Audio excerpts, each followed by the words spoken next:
जय हिंद friends, welcome to learning 360। मैं हूं अंजलि और आज हम इस वीडियो में कंसेप्ट ऑफ इमोशनल इंटेलिजेंस को पढ़ने वाले हैं। आपकी बुक में पैराग्राफ के फॉर्म में दिया हुआ है इस ये टॉपिक, पर हम उसको ना तो तोड़ तोड़ के वर्ड बाय वर्ड हम आपको समझाएंगे इसमें। देखिए, आपका जो जैसे ये अगर टॉपिक है, ये इमोशनल इंटेलिजेंस हम लोग को कहाँ कहाँ हेल्प लगता है, किस किस काम में, या फिर हमारी लाइफ में इसका क्या इंपॉर्टेंस है। तो हम इसको ना आपके बुक में ना 2-3 लाइन में दिया हुआ है, इसको हम तोड़ तोड़ के समझाने के लिए आपको इसे ब्रेक करके समझाएं। पर आपको इस तरह से आंसर नहीं लिखना है, आपको समझना है पहले कंसेप्ट को, उसके बाद अब आंसर जिस तरह से है आंसर में आप 2 लाइन के फॉर्म में बना के लिख सकते हैं। प्रीपोजिशन यूज करने में आपको कोई आपत्ति नहीं होना चाहिए, बस आप यहाँ पर कंसेप्ट समझ लीजिए, ठीक है। और रिवीजन में भी ये बहुत इंपॉर्टेंट होता है। रिवीजन के समय भी आप इसको समझने में आपको बहुत जल्दी से आप रिवाइज कर सकते हैं एग्जाम के पहले, इसीलिए हम आपको इसको पॉइंटर फॉर्म में समझाए हुए हैं। तो चलिए स्टार्ट करते हैं। इमोशनल इंटेलिजेंस क्या है? इमोशनल इंटेलिजेंस का मतलब है अपने इमोशन को इंटेलिजेंटली यूज करना, वाइजली यूज करना, समझदारी से यूज करना। कहाँ पे किस इमोशंस का यूज होगा। अब मान लीजिए आप जैसे एग्जाम्पल से इसको समझिए, आप बहुत खुश हैं, आपका एग्जाम क्लियर हो गया है, ठीक है। आपका एग्जाम कोई आप यूपीएससी का एग्जाम दिए और फाइनली आप 10th रैंक के अंदर आ गए, ठीक। और आपका फ्रेंड है जिसका एग्जाम क्लियर नहीं हुआ, आप टॉप 10 में हैं और वो आपका जो फ्रेंड है उसका एग्जाम ही क्लियर नहीं हुआ, तो आप अपने इमोशन को किस तरह से यूज करेंगे? क्या उसके सामने पार्टी देना चालू कर देंगे, बहुत ज्यादा खुश दिखाएंगे? ठीक है, खुश तो रहेंगे, पर आपको ये भी तो समझना पड़ेगा ना कि हाँ, हम खुश हैं पर मेरा जो फ्रेंड है वो खुश नहीं है। मतलब अपने इमोशंस को भी समझना है प्लस दूसरे के इमोशंस को भी समझना है। तो एक इमोशनल इंटेलिजेंट पर्सन क्या करेगा, वो अपने बताएगा कि हाँ भाई, मेरा निकल गया, कोई बात नहीं, अगली बार तेरा भी निकल जाएगा, थोड़ा सा और मेहनत कर, कहीं ना कहीं कमी रह गया होगा, ऐसे ही बिहेव करेंगे। या फिर वो बोलेगा कि चल भाई चल पार्टी करने चल, और फिर आपको वो बोलेगा कि नहीं भाई मेरा मन नहीं है, या फिर थोड़ा उसका उदास हो सकता है कि वो उदास रहेगा, तो अब आपको लगेगा कि देखो कैसा है, मेरा एग्जाम क्लियर हो गया और वो तो मेरे पार्टी में आ नहीं रहा है। पर अगर आप इमोशनल इंटेलिजेंट रहेंगे तो आप समझेंगे कि मेरा एग्जाम क्लियर हुआ है, हम खुश हैं, पर मेरा जो दोस्त है उसका तो क्लियर नहीं हुआ है, वो कैसे खुश हो सकता है। पर इमोशनल इंटेलिजेंट पर्सन जो नहीं रहेगा, बिल्कुल नहीं रहेगा, वो बस अपने ही इमोशन के बारे में खोया रहेगा। और कभी कभी तो ऐसे लोग भी हैं जो अपने इमोशंस को भी नहीं समझते हैं, अपने इमोशन को भी नहीं समझ पाते हैं कि कहाँ पे किस तरह का इमोशन यूज करना है। हालांकि ये आपको उतना समझ अगर नहीं आया होगा तो जैसे जैसे चैप्टर के और जो टॉपिक है ना, टॉपिक का जो और एक एक कंसेप्ट हम समझते चले जाएंगे तो आपको बहुत अच्छे से समझ में आ जाएगा कि इमोशनल इंटेलिजेंस क्या है। हमारे रियल लाइफ में, हमारे प्रैक्टिकल लाइफ में इमोशनल इंटेलिजेंट होने का कितना बड़ा रोल है। बहुत लोग होते हैं पढ़ने में तो बहुत अच्छे होते हैं, एकेडमिक स्टडी का बहुत अच्छा होता है, टॉपर रहते हैं अपने स्कूल के, पर इमोशनली इंटेलिजेंस नहीं होते हैं, बिल्कुल नहीं होता है। मतलब एक बच्चे को समझिए जो शुरू से टॉप किया हो, एक लड़का का नाम कंसिडर करते हैं रोहित जो शुरू से टॉप किया है 1 से लेके थ्रू आउट उसके ग्रेजुएशन तक, ठीक है। उसको बहुत अच्छा कॉलेज मिला, पर अनफॉर्चुनेटली उसके कॉलेज में उसका मन चाहा जो उसका ड्रीम जॉब था वो उसको नहीं मिला। और वो लड़का क्या किया, बहुत दुख लगता है बोलने में, वो लड़का क्या किया, अपने बिल्डिंग से कूद के अपना जान दे दिया, सुसाइड कर लिया। तो क्या ये सही था? क्या वो, उस आईक्यू तो बहुत अच्छा था, पढ़ने में तो बहुत अच्छा था, एकेडमिक स्टडीज का काफी अच्छा था, पर क्या वो इमोशनल इंटेलिजेंट था? बिल्कुल नहीं। तो ये सब प्रॉब्लम को ही हैंडल करने के लिए ना इग्नू ये सब्जेक्ट को इंट्रोड्यूस किया है, ठीक है। इग्नू कोई भी सब्जेक्ट इंट्रोड्यूस किया हुआ है ना, कोई भी सब्जेक्ट आपका होगा ना, आप कुछ भी पढ़िए, तो बिल्कुल ऐसा नहीं है ना कि वो आपको बस ना मार्क्स लाने के लिए पढ़ना है, ऐसा बिल्कुल नहीं है कि बस आपको वो इसे इंट्रोड्यूस इसलिए करते हैं, आप पे बर्डन बनाने के लिए भी इंट्रोड्यूस नहीं करते हैं, आपको कुछ ना कुछ नॉलेज देने के लिए इंट्रोड्यूस करते हैं। वो चाहते हैं, एजुकेशन ही है ऐसा जो समाज में ना बदलाव लेके आ सकता है। हमारा सोच बदलेगा ना तभी समाज बदलेगा, और आपके हमारी सोच को बदलने के लिए कुछ ऐसा सब्जेक्ट है जिसको इंट्रोड्यूस किया गया। जैसे बहुत अच्छा सब्जेक्ट आपका इमोशनल इंटेलिजेंस है, स्ट्रेस मैनेजमेंट है, जेंडर सेंसिटाइजेशन है, ये सब क्यों आपको पढ़ाया जा रहा है? ई गवर्नेंस है, इलेक्ट्रॉनिक गवर्नेंस है, क्यों है? ये सब आपको अवेयर करने के लिए, जानने के लिए। इसलिए बिल्कुल मत समझिएगा इग्नू का, तो हम आपको पर्सनली बोलेंगे देखिए 12th तक आप जो भी पढ़े हो, थोड़ा टॉपिक से हटके बता रहे हैं, पर बीइंग अ टीचर हम आपको समझाना चाह रहे हैं कि अभी तक से आप 12th तक जो भी पढ़े हो ना, ठीक है, पर ग्रेजुएशन का जो पढ़ाई है ना, बहुत वाइजली कीजिएगा। हम आपको पढ़ाने के लिए रेडी है, मेरे पास जितना सब्जेक्ट होगा, जो भी हम पढ़ाने वाले हैं, उसको हम इस तरह से जरूर समझाने का कोशिश करेंगे कि आपके लिए ये बुक ना बर्डन की तरह ना हो। इस बुक से आप बहुत कुछ सीखिए, आपकी पर्सनैलिटी में चेंजेस है। और जितना 12th तक हम लोग जो पढ़े होते हैं ना, उसमें उस ड्यूरेशन में उतना पर्सनैलिटी में जितना चेंजेस नहीं आता ना, उससे कई ज़्यादा चेंजेस आपके ना 3 साल में आ जाता है जब आप ग्रेजुएशन करते हैं। ग्रेजुएशन का पढ़ाई थोड़ा ना डिफरेंट वे में होता है और इसको बहुत अच्छे से पढ़ना चाहिए। तो फिलहाल वापस हम टॉपिक पे आते हैं कि इमोशनल इंटेलिजेंस क्या था। अभी हम 2 टॉपिक से समझे हैं, 2 एग्जाम्पल से समझे हैं कि इमोशनल इंटेलिजेंस हमारे लाइफ में क्या इंपॉर्टेंट करता है, इंपॉर्टेंट रोल प्ले करता है।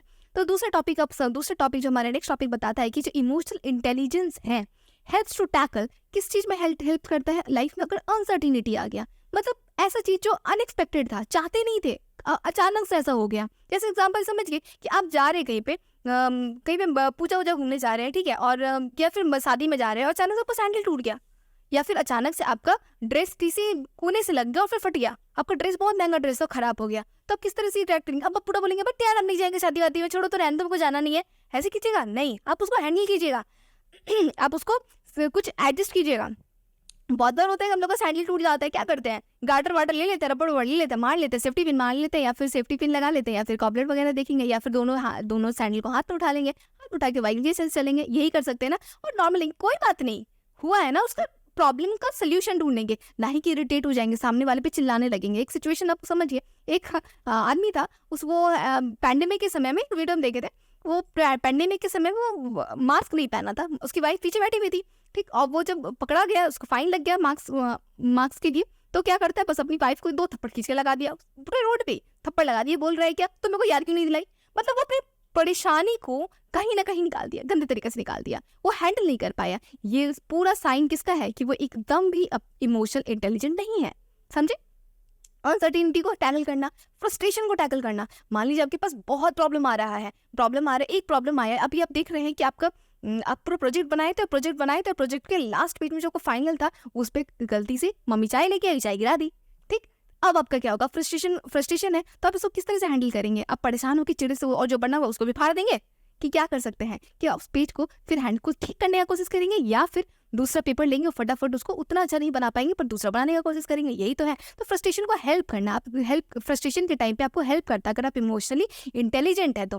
कन्फ्लिक्ट्स को सॉल्व करता है, कन्फ्लिक्ट्स मान लीजिए 2 फ्रेंड में झगड़ा हो रहा है, 2 फ्रेंड में आपको झगड़ा हो गया, आप चाहते थे कुछ, एक झगड़ा कब होता है जब दोनों का मत नहीं मिलता, आप हैं, आपकी गर्लफ्रेंड है, या फिर आपका बॉयफ्रेंड है, या फिर आपका बेस्ट फ्रेंड है, आप एक्सपेक्ट करते थे कि वो ऐसा करेगा पर वैसा नहीं किया, ठीक, तो आप क्या होगा, अगर आप उसकी सिचुएशन को समझेंगे तो कन्फ्लिक्ट नहीं होगा, अगर आप इस सिचुएशन को नहीं समझेंगे तो कन्फ्लिक्ट हो जाएगा। जैसे मान लीजिए आप 2 जगह हैं, ठीक है, एक फ्रेंड है, यहाँ पे एक फ्रेंड है, वो फ्रेंड को आप एक मैसेज सेंड किए, वो सीन किया पर वो रिप्लाई नहीं किया, तो आप सोचेंगे कि देखो कैसे मेरे मैसेज को इग्नोर कर दिया, पर अगर आप समझेंगे कि हो सकता है वो बिजी रहा हो सकता है ना, आपका फ्रेंड है वो बिजी रहा हो, कुछ इग्नोर नहीं कर, आप जब जानते हैं 2 जन को कि वो मैसेज मेरा इग्नोर नहीं करता, मेरा वो बेस्ट फ्रेंड है, वो क्यों इग्नोर करेगा? तो ऐसा भी बहुत बार होता है ना कि हम मैसेज, मेरे नोटिफिकेशन आया और नोटिफिकेशन को हम फोन खोले और संग मम्मी आवाज दे दी या फिर कोई बुला लिया, तो हम क्या नोटिफिकेशन के बाद फिर मैसेज सीन तो किए पर रिप्लाई नहीं कर पाए, संग फोन को ऑफ करना पड़ा, ऑफ मतलब जो मतलब पता है स्क्रीन को बैक कर देते, स्क्रीन को क्लोज कर देते हैं, स्क्रीन को क्लोज करते हैं और चले गए काम पे। तो सामने वाला तो नहीं देखा सिचुएशन, पर अगर आप इमोशनल इंटेलिजेंट है तो आप समझेंगे कि सामने वाला का सिचुएशन कुछ थोड़ा रहा होगा, वेट करते हैं, तो कन्फ्लिक्ट को आप सॉल्व कर पाएंगे। दूसरा आता है आपका 4th point, interpersonal relation. Inter मतलब होता है, इंटरकास्ट मैरिज होता है ना, इंटर मतलब दो डिफरेंट पर्सनल रिलेशन को, मतलब आपके अंदर में जो कन्फ्लिक्ट चल रहा है वो नहीं, आपका और आपके सामने वाले के साथ आपका रिलेशन किस तरह से उसको मेंटेन करके रखना है, मतलब किस तरह से आपको किस जगह पे कितना गुस्सा शो करना है, किस तरह से कितना प्यार शो करना है, किस तरह से कितना मतलब बोल सकते हैं ना कि एक इंसान है, इस एग्जाम्पल समझिए कि एक इंसान है, सामने वाला जो है, अगर आपके घर पे हो सकता है ना कि आपके पापा हैं, आपके मम्मी हैं, आपके छोटे भाई बहन हैं, क्या आप अपने पापा मम्मी के साथ जिस तरह से गुस्सा निकालेंगे, क्या भाई बहन के साथ वैसे गुस्सा निकालेंगे? या फिर भाई बहन पे जितना चिल्लाएंगे कि अपनी मम्मी पापा पे चिल्लाएंगे, या फिर अपने टीचर पे चिल्लाएंगे? क्या अपने फ्रेंड्स के साथ हम लोग बहुत सारे इरिटेट होकर बोल देते हैं क्या, पर टीचर पे करेंगे क्या? नहीं, टीचर पे बिल्कुल नहीं करते। टीचर के साथ हम एक नॉर्मल बिहेव बना के रखते हैं, एक डिसिप्लिन मेंटेन करना पड़ता है। तो अगर पर जो एकदम डिसिप्लिन मेंटेन नहीं करेगा वो क्या करता है, वो अपने टीचर पे भी चिल्ला देता है।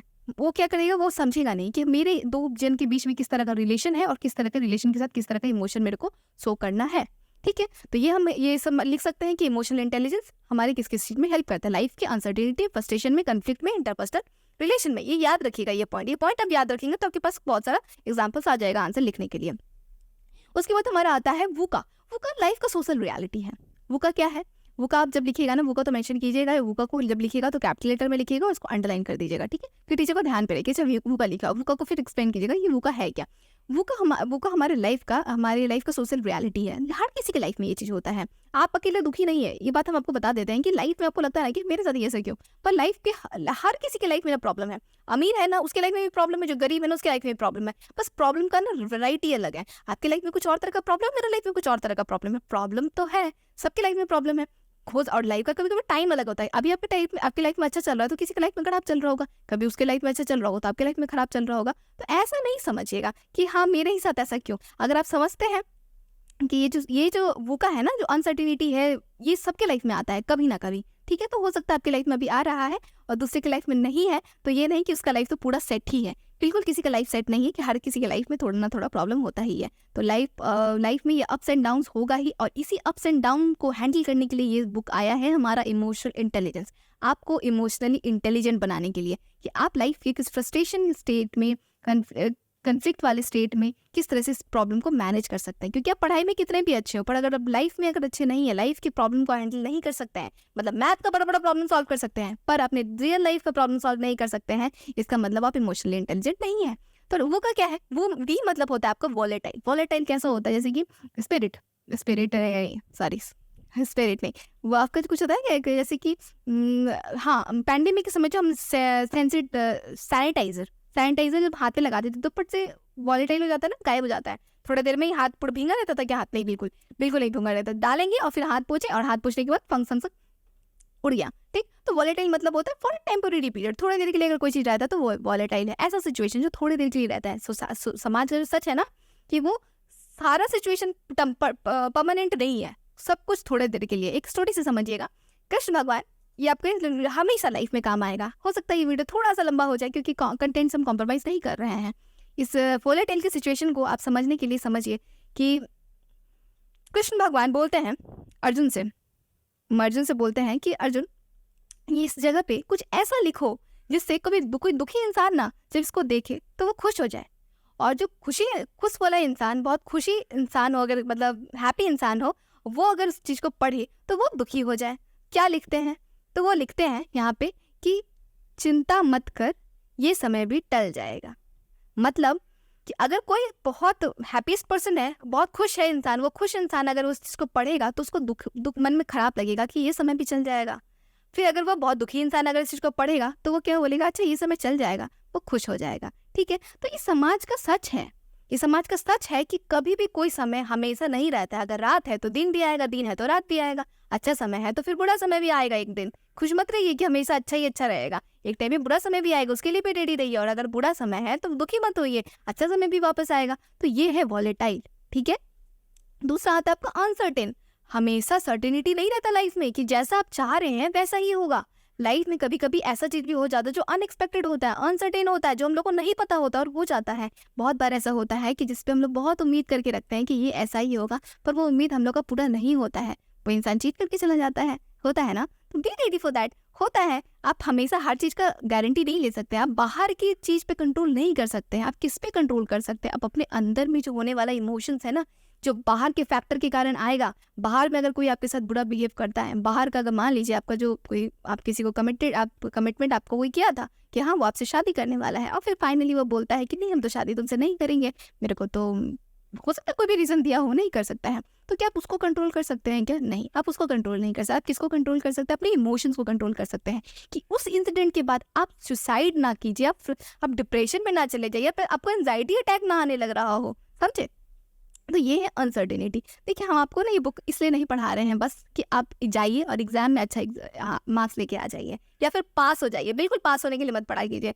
पास होने के लिए ठीक है, मार्क्स लाने के लिए तो इंसान पढ़ता है क्योंकि समाज को दिखाना भी पड़ता है, नहीं तो हम लोग को जॉब नहीं मिलेगा, ये मैटर करता है।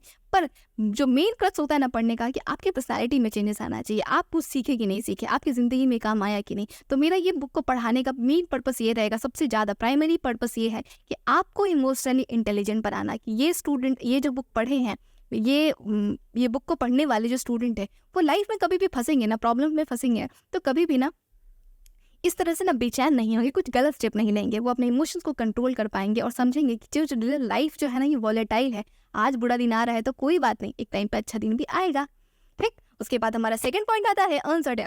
अनसर्टेन को हम आपको बता दिए हैं कि लाइफ में हमेशा जैसा चीज़ नहीं होता कि जो आप चाहते हैं वैसा ही होगा। बोलते हैं ना कि भगवान हम लोग को वो नहीं देते जो हम लोग को चाहिए, हम लोग के लिए हम लोग को अच्छा लगता है। भगवान हम लोग को वो देते हैं जो हमारे लिए अच्छा होता है। तो थोड़ा फेथ रखिए, जो होगा अच्छे के लिए होगा, और वेट करिए, अच्छा टाइम भी आएगा। उसके बाद हमारा आता है लाइफ कम्प्लेक्स होता है। कम्प्लेक्स तो होता है, ये इतना सिंपल नहीं होता। सिंपल होता तो फिर मज़ा नहीं आता ना। मूवी में भी होता है ना कि जब ट्विस्ट आता है, थोड़ा डिफरेंट चीज़ आता है तो मज़ा आता है। तो कम्प्लेक्सिटी तो है लाइफ में, कभी कभी प्रॉब्लम्स तो आता ही है। तो हम बहुत बार हम लोग को लगता है कि अरे मेरा लाइफ तो पनौती से बड़ा हुआ है, कुछ ना कुछ प्रॉब्लम होता ही है। पर डोंट वरी, आप पूछ के जाइए, आप बहुत लोगों के लाइफ में ऐसे सेम प्रॉब्लम होगा। अगर आपको लगे ना कि हाँ मेरे को शेयर करना चाहिए तो आप शेयर कर सकते हैं। इसकी वीडियो के ना कमेंट्स में ना आप अपना प्रॉब्लम, अगर आपको लगे कि कुछ हाँ बताना चाहिए तो आप शेयर कर सकते हैं। कभी कोई वीडियो फ्री टाइम में ना वीडियो जरूर बनाएंगे सबकी प्रॉब्लम का, थोड़ा मोड़ा कुछ अगर सजेशन दे सकते हैं अपने लाइफ से कुछ सीख किया, क्योंकि हम आपसे बड़े हैं तो हम लाइफ में कुछ एक्सपीरियंस किए हैं, अगर हम कुछ सजेशन दे पाएंगे तो ज़रूर देंगे। तो आप शेयर कर सकते हैं। और हाँ, चैनल को सब्सक्राइब कर दीजिएगा। चैनल को आप सब्सक्राइब करेंगे तो मेरा चैनल ग्रो कर पाएगा, जिससे मेरे को भी मोटिवेशन मिलेगा और मेरा चैनल को यूट्यूब रिकमेंड करेगा। ठीक है, तो सस्टेन करने में हेल्प करता है। तो चैनल, अगर इस वीडियो सही लग रहा है, अच्छा लग रहा है तो लाइक कर दीजिएगा। उसके बाद हमारा फोर्थ पॉइंट आता है एम्बिगुअस सिचुएशन। एम्बिगुअस मतलब होता है जब समझ नहीं आता। एम्बिगुअस का मतलब मेन होता है, एम्बी वर्ड जहाँ पे होता है ना, मतलब टू। एम्फीबियन सुना है ना, एम्फीबियन जो लैंड में भी हो वाटर में भी रहे, लैंड और वाटर दोनों में रहता है, उसको एम्बी मतलब होता है टू, दोनों का, बोथ के लिए बात हो रहा है। तो एम्बिगुअस सिचुएशन ऐसा होता है ना जिसका दो मीनिंग होता है, समझ नहीं आता कि आपको लगता है कि ये भी सही हो सकता है, वो भी सही हो सकता है। तो एम्बिगुअस सिचुएशन का मतलब होता है कि जैसे आपको समझ ना आ रहा हो कि क्या करें, ये भी सही लग रहा है, ये भी सही लग रहा है, ये भी गलत लग रहा है, वो भी गलत लग रहा है। इस सिचुएशन में आप किस तरह से हैंडल करते हैं अपने लाइफ को, अपने लाइफ में डिसीजन आपका किस तरह से होगा कि आप किस तरह से इस सिचुएशन को हैंडल करेंगे। ठीक है, उसके बाद हमारा थर्ड नंबर पॉइंट आता है इमोशनल इंटेलिजेंस। ये अभी भी इतना जो है ना, इतना हम लोग पढ़ तो रहे हैं पर इतना डेवलप नहीं किया भाई, वो अभी कोई अंडर डेवलपमेंट में ही है। अभी भी उतना लोग अवेयर नहीं है, अभी भी इस पर रिसर्च चल रहा है। पर डिफरेंस क्या है आईक्यू और ईक्यू में? आईक्यू तो सब बहुत लोग पढ़े, किसी का आईक्यू बहुत स्ट्रांग होता है ना, बहुत लोग बोलते हैं कि इसका आईक्यू बहुत अच्छा है, मतलब बहुत जल्दी किसी भी चीज़ को समझ लेता है, किसी भी चीज़ को सॉल्व कर पाता है, प्रॉब्लम सॉल्व कर पाता है। मेरे को तो लगता है आईक्यू एकदम 0 लेवल का होगा, पता नहीं। हाँ हाँ, वैसे बोले पढ़ेंगे हम लोग आईक्यू लेवल, ये हम लोग स्कूल साइकोलॉजी वाले बुक में पढ़ेंगे कि कितना आईक्यू लेवल होना चाहिए। लगभग 40 तक जिसका होता है ना, उसको एक्स्ट्रा ऑर्डिनरी स्टूडेंट कहते हैं। तो मेरे को मैथ जल्दी समझ नहीं आता है, मेरे को दिक्कत आता है, कैलकुलेशन हम तो फास्ट नहीं कर पाते। दुकानदार अगर मेरे को थोड़ा सा अगर घुमा दिया तो मेरे को पेन कॉपी चाहिए हम कैलकुलेशन करने के लिए, मेरे को पर्सनली लगता है। तो मेरे को लगता है कि उतना स्मार्ट हम नहीं है, पर हाँ ईक्यू होना चाहिए, क्योंकि आईक्यू आपके ना एकेडमिक जगह पे ही काम आता है, पर ईक्यू आपके पूरे होल लाइफ में काम आता है। और यहाँ पे जो बात हो रहा है इमोशनल क्वेश्चन का बात हो रहा है, यहाँ पे आता है इंटेलिजेंस क्वेश्चन, और यहाँ पे आ रहा है ये ईक्यू जो है इमोशनल क्वेश्चन, और यहाँ आ रहा है इंटेलिजेंस क्वेश्चन। क्वेश्चन क्या है? क्वेश्चन एक अमाउंट है, बुद्धि का जो ना, इंटेलिजेंस का एक अमाउंट है। कभी आपको लग रहा होगा EI है, कभी लग रहा होगा EQ है। मैम EI और EQ समझिए, इसको एक सिनोनिम्स की तरह समझिए, सेम ही है। ठीक है, इमोशनल इंटेलिजेंस और इमोशनल क्वेश्चन। जो IQ है ना, IQ आपकी पूरे लाइफ को सक्सेस देने के लिए इनफ नहीं है। ऑब्वियसली रोहित के एग्जाम्पल हम समझे थे ना, रोहित अपने लाइफ में क्या किया, वो सुसाइड कर लिया। क्यों? क्योंकि उसका लाइफ में IQ तो बहुत अच्छा था पर उसके EQ अच्छा नहीं था। कि EQ के लैक होने के कारण वो अपने लाइफ में सक्सेसफुल नहीं हो पाया, वो अपने लाइफ में फेल हो गया। सारे एग्जाम में तो टॉप किया पर अपने लाइफ में फेल हो गया और वो सुसाइड कर लिया। ठीक है, हमारा फिर इसका नेक्स्ट टॉपिक आता है, एक अश्विन की स्टोरी को समझेंगे। ठीक है, एनेक्डोट आप लिख सकते हैं, छोटा सा एनेक्डोट है कि आपकी बुक में भी दिया हुआ है कि समझाने के लिए कि जैसे होता है ना बहुत बार आंसर हम लोग समझ नहीं पाते कि आंसर स्टार्ट किस तरह से करें, किस तरह से लिखे, तो आप एनेक्डोट के थ्रू लिख सकते हैं। एनेक्डोट क्या होता है? मन ग्रंथ कहानी। आप लिख सकते हैं कि एक स्टोरी था, एक अश्विन का स्टोरी है, और बताते हैं कि अश्विन जो है, यहाँ पे अश्विन का कुछ कैरेक्टर को देख के पता चल रहा है कि अश्विन क्या है, इमोशनली इंटेलिजेंट पर्सन बिल्कुल नहीं है। देखिए अश्विन क्या करता है, अश्विन बहुत शार्प, टेक्निकली गिफ्टेड रिसर्चर होगा।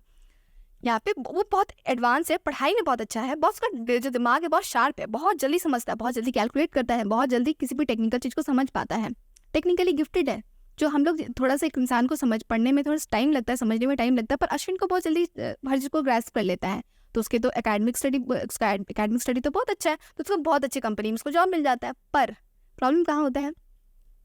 वो अकेले जब काम करता है ना, find easier to work in isolation. अकेले जब काम करता है, आइसोलेट होकर काम करता है तो बहुत अच्छे से काम कर लेता है, पर जब भी वो दूसरे के साथ काम करता है ना तो उसको प्रॉब्लम होता है। पर क्या आप बताइए, कोई ऐसा इंडस्ट्री है क्या, कोई ऐसा सिचुएशन है क्या कि मतलब कहीं भी किसी भी सिचुएशन में जाइए, स्कूल में जाइए, स्कूल में काम कीजिए, कहीं भी काम कीजिए, कोई ऐसा काम है क्या जो आप अकेले कर पाएंगे? इवन यूट्यूब भी आप अकेले नहीं चला सकते हैं। यूट्यूब भी आपका छोटा सा यूट्यूब, अगर चैनल ज़्यादा ग्रो भी नहीं किया है तो आप चला लेंगे, पर जैसे ही आपका चैनल ग्रो करने लगेगा तो आपको क्या करना, एक लोग चाहिए होंगे जो आपके यूट्यूब हैंडल को हैंडल कर पाएंगे, या आप होंगे जो फ्रंट पे आप समझा रहे होंगे, पढ़ा रहे होंगे। इवन हम भी, छोटा सा चैनल है मेरा, ठीक है, फिर भी मेरे को ना एक दो जने चाहिए होता है जो थोड़ा हेल्प कर दे। थोड़ा कम होता है ना कभी कभी कि अपलोड करने में, थोड़ा एडिटिंग करने में, क्योंकि मेरे पास उतना टाइम नहीं होता है, तो मेरे को भी चाहिए होता है। पर अगर हम अपने लोगों के साथ काम नहीं कर पाए, कोऑर्डिनेट ना कर पाए, तो हमको गुस्सा आ जा रहा है बार बार कि नहीं तुम अच्छे से नहीं कर रहे हो, तो क्या होगा कि हम, मेरा काम रन हो पाएगा क्या, कोई वर्क रन हो पाएगा? बिल्कुल रन नहीं हो पाएगा, तो दिक्कत आ जाएगा। ठीक है, तो कोई वो जो अश्विन है ना, वो अकेले जब काम करता है, आइसोलेट होकर काम करता है, तो बहुत अच्छे से काम करता है, पर जैसे ही वो किसी के साथ काम करता है तो उसको प्रॉब्लम आ जाता है। तो इससे क्या पता चल रहा है कि वो इमोशनल इंटेलिजेंट नहीं है। ठीक है, वो अपने इमोशंस को समझ पा रहा है, ना दूसरे के इमोशन को समझ पा रहा है। देखिए कैसे इसको प्रॉब्लम आ रहा है, ये आगे हम और समझेंगे। फिर ऑकवर्ड सराउंडिंग्स हिज टीममेट्स, अपने जब टीममेट्स के साथ वो रहता है ना, तो थोड़ा ऑकवर्ड फील करता है, उसको तो अजीब सा फील होता है, बस वो समझ भी नहीं पाता कि ऐसे क्यों होता है मेरे को, पर होता है। रिसेंटली कमेंटेड ऑन मीडियोक्रिटी, एक जो उसके कलीग थे जो थोड़ा मीडियोकर होते हैं ना, जो जैसे हम अपना बताएं तो हम बिलो एवरेज स्टूडेंट रहे हैं अपने स्कूल टाइम पे, मतलब लास्ट बेंच से भी जो पीछे होते हैं ना, वैसे स्टूडेंट। ठीक, अब स्कूल टाइम में जब 5 तक बहुत मस्ती करते थे हम, उसके बाद जब पढ़ाई सिंसियर समझे, 6-7 से समझ में आया कि नहीं, सेकेंडरी में जब गए तो पता चला कि नहीं पढ़ाई तो बहुत इंपॉर्टेंट है, तब ईगो हर्ट करने लगा, तो पढ़ाई करने लगे, तो पर 5 तक हम बहुत मस्ती किए हुए हैं।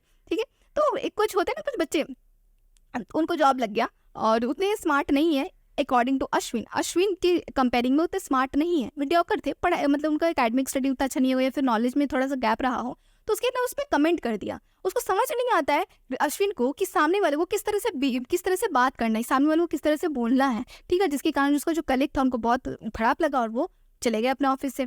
बहुत बार आपके देखिएगा ना कि आपके जो बॉस होंगे ना, एकदम ठीक से बात नहीं करते, एकदम तुच्छ प्राणी की तरह यूज कर रहे हैं, सामने वाला कुछ भी वर्ड यूज करते रहे, तो वो क्या है, वो एकदम अच्छा लीडर नहीं है। एक लीडर ना सामने वाले का रिस्पेक्ट करता है, क्योंकि आपको पता होना चाहिए कि आप अगर इस कंपनी को रन कर रहे हैं, आप इस जगह के मैनेजर, आपके अंडर में बहुत सारे लोग हैं। ठीक है, तो आपको सारे लोग के कारण ही आप लीडर बने हुए हैं, है ना, तो और इन लोग के बिना आप कुछ नहीं है।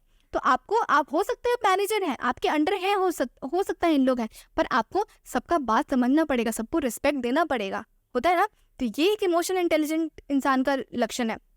ये बिल्कुल नहीं कि आप किसी, अरे तुम कैसे कपड़ा पहने हो, ऐसे तुमको ये भी नहीं पता, मतलब सामने वाले का फीलिंग को बिल्कुल नहीं देखना, कदर नहीं करना, जो तो बोल देना, जिनको जो सही लग रहा है चिल्ला देना, अपने इमोशन को, गुस्सा आ रहा है तो बस आपका जो फाइल आपके मुंह पे मार दिए। इस तरह का नेचर जो है वो अश्विन का था। ठीक, he confused how why feel so irritated, और वो समझ नहीं पाता था क्यों इरिटेट होता रहता है।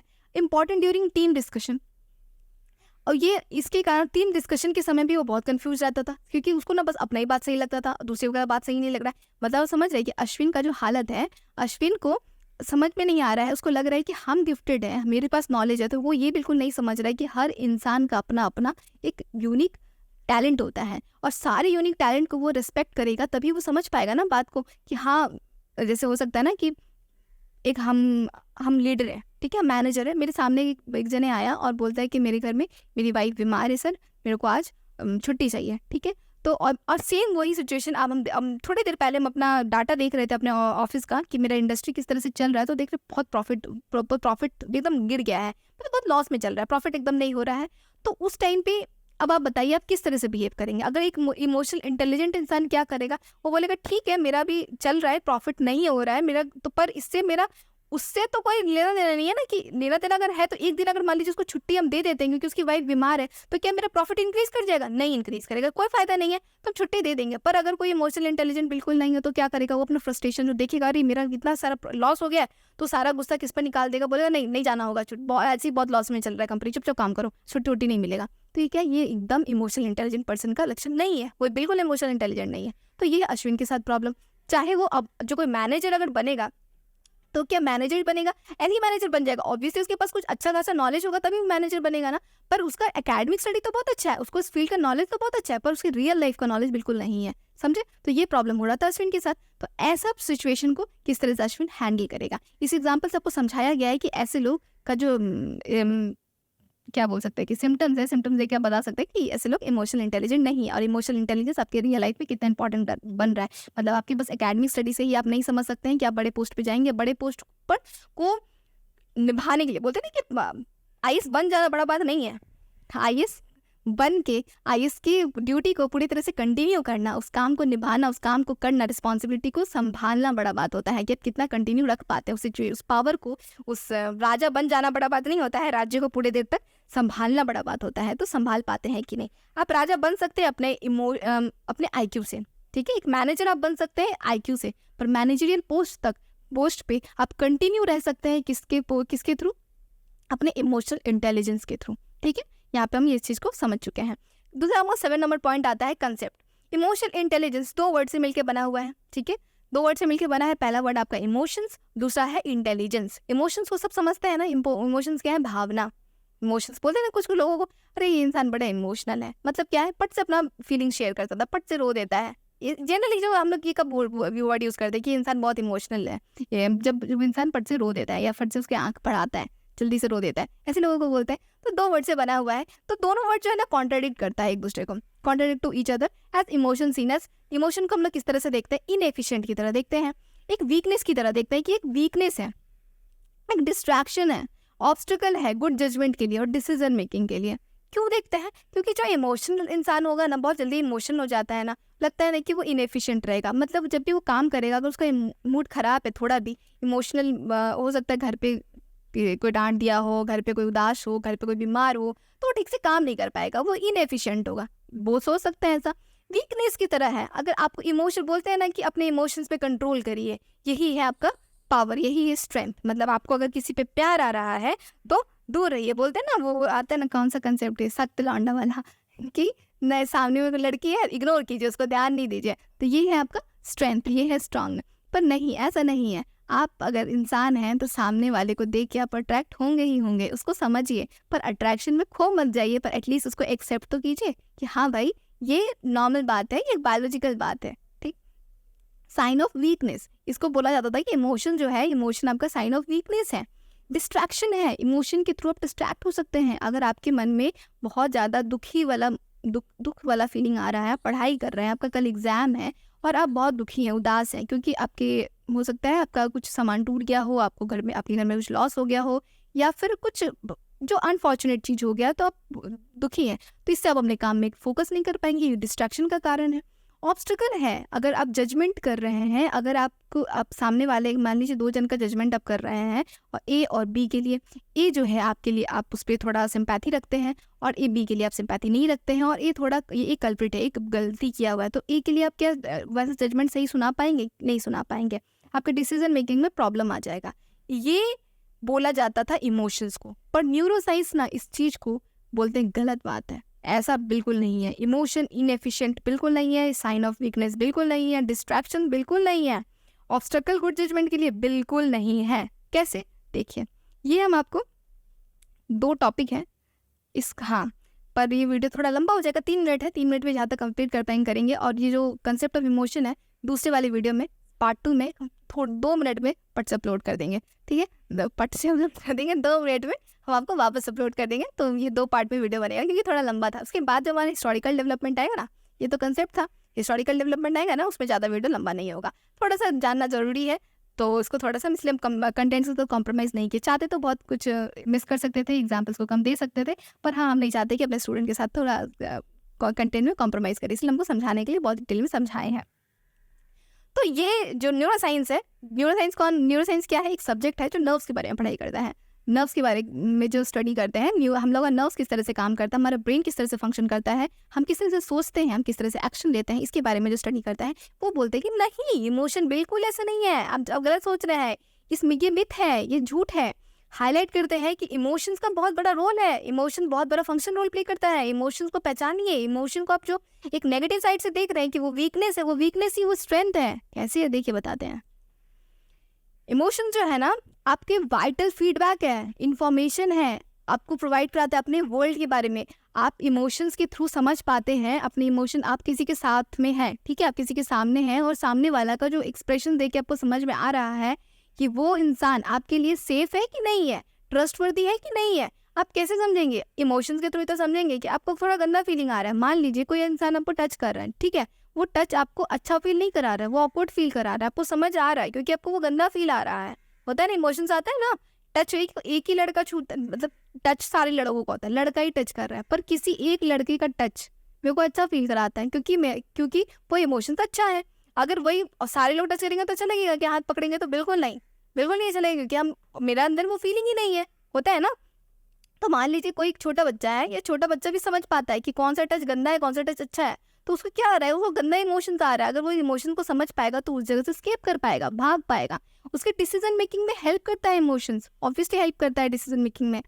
एनहेंस रीजनिंग, सोचने पे मजबूर करता है, मजबूर नहीं, सोचने के लिए फोर्स करता है। इमोशंस के थ्रू आप समझ पाएंगे, आप सोच पाएंगे। जैसे देखिए डिसीजन मेकिंग में आप स्किप कर गया ना, डिसीजन मेकिंग में मान लीजिए कि आपके सामने वो भी पहला एग्जांपल जो हम समझाए थे कि मान लीजिए कोई इंसान है जो आपके कॉल को रिसीव नहीं कर रहा है, ठीक है, आपको बुरा लग रहा है, तो आप अगर तो फिर आप सोचेंगे ना, इमोशन के थ्रू समझेंगे ना कि हो सकता है कि सामने वाला बिजी रहा होगा, तो आप गुस्सा नहीं करेंगे।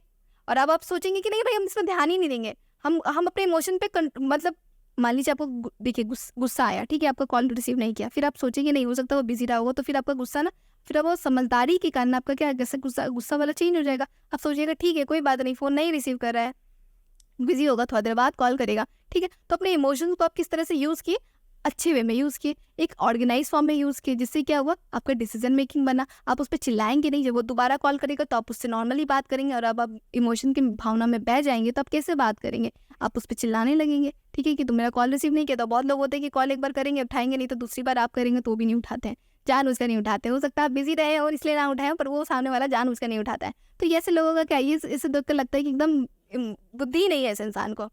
इनहैंस रीजनिंग आपको सोचने के लिए मजबूर करता है। इमोशंस आपको, आपके इमोशंस के थ्रू ही आप सोच सकते हैं। अगर आपको मान लीजिए आप कभी कभी होता है ना कि खराब मूड है, खराब कोई आपको कुछ बोला, आपको खराब फील आया, ठीक है, खराब फील आएगा तभी तो आप उस चीज़ को सुधारेंगे। मान लीजिए आप एक ग्रुप में किसी कुछ एडवाइस दे रहे थे किसी को, ठीक है, एग्जाम्पल समझिए, एडवाइस दे रहे थे, सामने वाला बोला रहने दे, बहुत बोलता है, तुम बहुत बोलता है, चुप रहे, हम लोग को भी पता है, ठीक है। तो आपको खराब लगा, ठीक।